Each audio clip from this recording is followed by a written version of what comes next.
ওই যারা নাকি বলে শাকিব খানের মতো কেউ তৈরি হবে না, এটা একটা ভুল কথা। এটা জানি যে এটা সুপার ডুপার হিট ছবি এই তুফান, কিন্তু একেবারে 25 বছরের রেকর্ড ব্রেক করে ফেলেছে এটা আমি জানি না।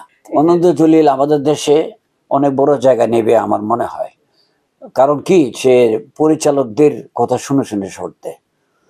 সে বিভিন্ন ধরনের শর্ট দিতে পারে একটা সিকোয়েন্সের, কিন্তু সিচুয়েশনটা কতটুকু বললে গল্পের সাথে মিলবে সেই জিনিসগুলো আমাদের কাছে জেনে তারপর শর্ট দেয়। এটা একজন শিল্পীর অনেক বড় দিক। অনন্ত জলিল আমার মনে হয় এই ছবিতে সাকসেসফুল হবে এবং আগামীতে সে একটা ভালো জায়গা নিয়ে নেবে, আসবে। সাকিবের মতো আর হবে না।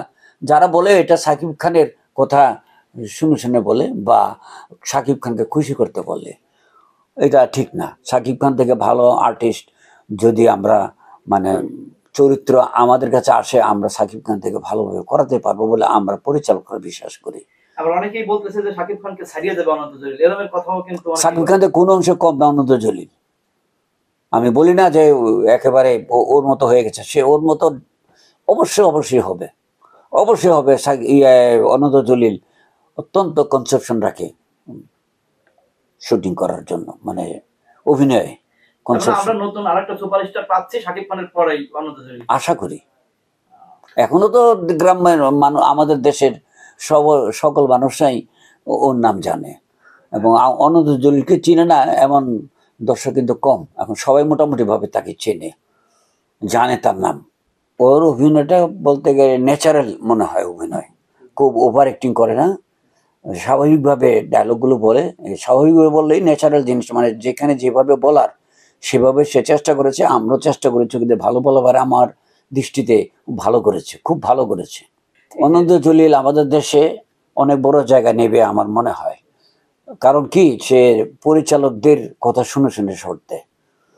সে বিভিন্ন ধরনের শর্ট দিতে পারে একটা সিকোয়েন্সের, কিন্তু সিচুয়েশনটা কতটুকু বললে গল্পের সাথে মিলবে সেই জিনিসগুলো আমাদের কাছে জেনে তারপর শর্ট দেয়। এটা একজন শিল্পীর অনেক বড় দিক। অনন্ত জলিল আমার মনে হয় এই ছবিতে সাকসেসফুল হবে এবং আগামীতে সে একটা ভালো জায়গা নিয়ে নেবে। তো রাজ্জাক ভাই যখন অভিনয় করতো তখন বলেছিল রাজ্জাক ভাইয়ের মতো হবে না, রাজ্জাক ভাইয়ের মতো না হোক, সুপার ডুপার হিট হয়েছে তো। আলমগীর, নায়ক ফারুক, মান্না, সালমান শাহ, সাকিব খান, একজনের পর আরেকজন আসেই, ভালো একজনের পর একজন আসে। বেদের মেদুসার থেকে কোনো ব্যবসা বেশি করেছে? সে বলছে, কে বলছে জানি, আমি তোমার কথা উত্তর দিচ্ছি। বেদের মেদুসার পর আমার একটি ছবি আছিল জজ ব্যারিস্টার। তো জজ ব্যারিস্টারের রিলিজের পর 16 তলা বিল্ডিং করেছে ওই ছবির টাকা দিয়ে, একটি পেট্রোল পাম্প করেছে এবং 10 কাঠা জায়গাও কিনেছে। তো ওই ছবির টাকা দিয়ে 16 তলা বিল্ডিং করুক বা এরকম করে, আমরা এটা জানি যে এটা সুপার ডুপার হিট ছবি এই তুফান, কিন্তু একেবারে 25 বছরের রেকর্ড ব্রেক করে ফেলেছে এটা আমি জানি না। হতে পারে, কিন্তু আমার জানা, আমি এখনো জানি না, আমাদেরকে কেউ বলে নাই। এখন যারা নির্মাণ করেছে তারা যদি বলে ওটাও ঠিক থাকবে, কিন্তু ওটা তো আমরা যাচাই করে দেখব।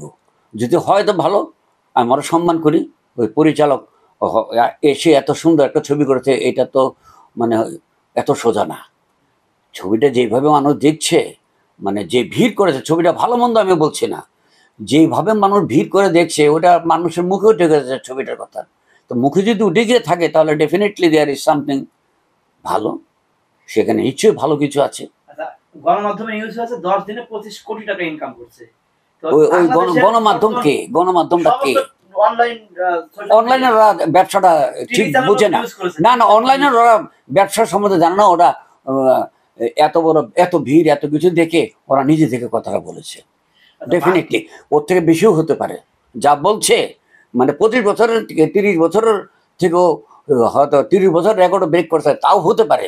কিন্তু এটা এখন পর্যন্ত মানে যারা হিসাব নিকেশ করে সিনেমা হল মালিকরা, এক একটা ছবি থেকে ওরা প্রতিটা বাংলাদেশে 2-4টা হল শহরে দেখলে তো হবে না, গ্রাম বাংলা থেকে আরম্ভ করে সবখানে যখন প্রতিটা হল মালিকরা বলে আমরা এর থেকে বেশি আমরা পাই নাই, সবাই যদি বলে আমরা এর থেকে বেশি ব্যবসা সফল, মানে ব্যবসার জন্য এত টাকা আমরা কোনো হল থেকে পাইনি, সবাই যখন বলবে অবশ্যই ঠিক আছে। আমি বলি না এখন যে ওটা ঠিক নাই, কিন্তু আমরা এটা যা চাই দেখে জানে তারপরে আমরা এটা বলতে পারবো, তোমাদের প্রশ্নের উত্তর দিতে পারবো এটা খবর নিয়ে। আচ্ছা, এই মুহূর্তে বাংলাদেশের সিনেমা হলের সংখ্যা খুবই কম। এই 25 কোটি টাকা যেই সিনেমা হল না, যেহেতুগুলো হল আছে, না হতে পারে একটি হলে যদি একটি ছবি 2 মাস চলে, কম সিনেমা হলে একটি ছবিতে 1 সপ্তাহ 2 সপ্তাহ পরে আর চলে না। এখন যদি একটি ছবি 2 মাস চলে, তাহলে এরকম করে প্রত্যেকটা হলে 2 মাস পরে, তাহলে তো টাকা, অনেক টাকা আসবে, সব ছবিকে ছাড়িয়ে দিতে পারে এত কম হলেই। একটি হলে যদি একদিন হাউসফুল যায়, তাহলে 50, 60, 70 হাজার টাকার উপরে, 1 লাখ টাকার উপরে সেল হয়। 1 লক্ষ টাকা কেন, আরো বেশি সেল হয় যদি এরকম ভাবে মানে একেবারে 4 সপ্তাহ 5 সপ্তাহ প্রতিটা হলে চলে। তাহলে 25 বছরের রেকর্ড কেন, আরো অনেক বছরের রেকর্ড ছাড়িয়ে যেতে পারে। কিন্তু আমরা এটা এখনো শুনি নাই। যারা ব্যবসা করছে তারা বলছে হয়তো সঠিক, আমি বলি না সঠিক না, সঠিক হতে পারে, কিন্তু আমরা এখনো এটা শুনি নাই। মানে আমরা সিনেমা হল মালিকদের কাছ থেকে শুনি নাই, যারা চালাচ্ছে একেবারে প্রতিটা হলে এরকম, এটা তো আমরা জানি না। তবে এটা আশা আছে, এটা এরকম ভাবে হওয়ার কথা।